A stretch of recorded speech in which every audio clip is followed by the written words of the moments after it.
So many lazy people have been asking me, how do I get started in investing? Of course, I'm just kidding. You guys are not lazy. But today, let me show you a portfolio for lazy people. This portfolio is called the Lazy Men Portfolio. This name is real, and not something born out of my imagination. This Lazy Man portfolio does have its merits. Hello and welcome to my channel, Financially Oriented. My name is Orion. My aim is to help as many people with financial literacy knowledge as possible. I hope you like me, and if you do, please subscribe to my channel.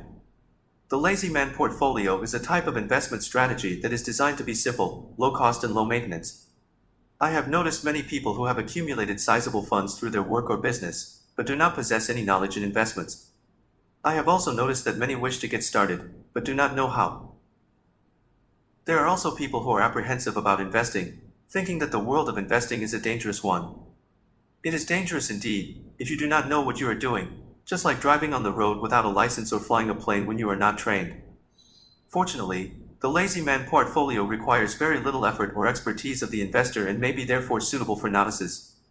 The idea behind the strategy is that by investing in a diversified portfolio of low-cost index funds, the investor can achieve steady, long-term returns without the need to constantly monitor and adjust their investments.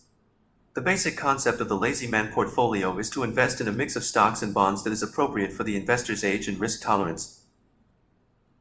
Typically, this involves investing in a low-cost total stock market index fund, a low-cost total bond market index fund, and a low-cost international stock index fund, in proportions that are appropriate for the investor's desired asset allocation.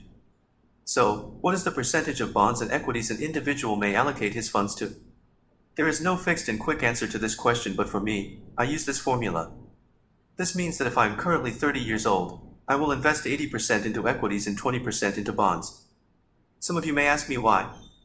So if you look at historical data, equities tend to outperform bond given a long-term time horizon. Imagine equities as sitting on a plane with strong turbulence. You may feel uncomfortable during the shakiness of the flight, but you reach your destination in the end. Now think of bonds as sitting on a cruise during a great weather. You tend to experience lesser shakiness, but you reach your destination slower. One of the most popular variations of the Lazy Man portfolio is the three-fund portfolio. Let me give you two examples. So now, imagine a dude named John. John is a US citizen. He wishes to adapt the Lazy Man portfolio. He is 25 years old. John may choose to invest 85% of his funds in equities, and 15% into bonds.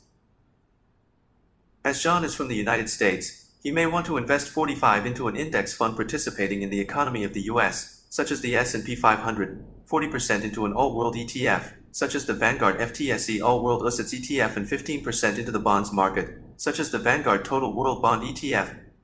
Karen is 40 years old. She is from United Kingdom. She may choose to invest 70% into equities and 30% into bonds. Since Karen is from the UK, she can choose to participate in the economy of her country by investing 35% into iShares MSCI United Kingdom ETF, 35% into Vanguard FTSE All-World UCITS ETF, and 30% into the bonds market, such as the Vanguard Total World Bond ETF. Let me explore the portfolio with you further. This portfolio follows the principle of diversification in investment. There are two ways it achieves this. First, the investor's funds is diversified between two different asset classes, bonds and equities.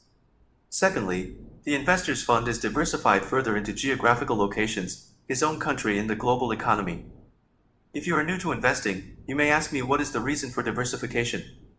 Diversification is to ensure that if one asset class drops, the other one can hedge or mitigate against the fall. Historically, bonds and equities tend to move in different trends. When one drops, the other rises.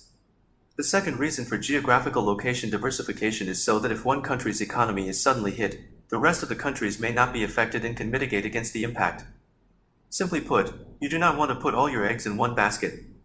Of course, the ETFs listed are just for illustration purposes. So what do John and Karen do after putting their money into the portfolio?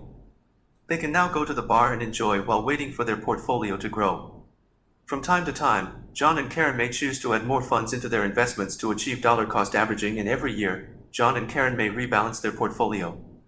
These are topics for another video, but for now, I am glad that you have learned more about the Lazy Man portfolio. Thank you for watching Financially Oriented, and remember to like and subscribe to my channel. See you next time.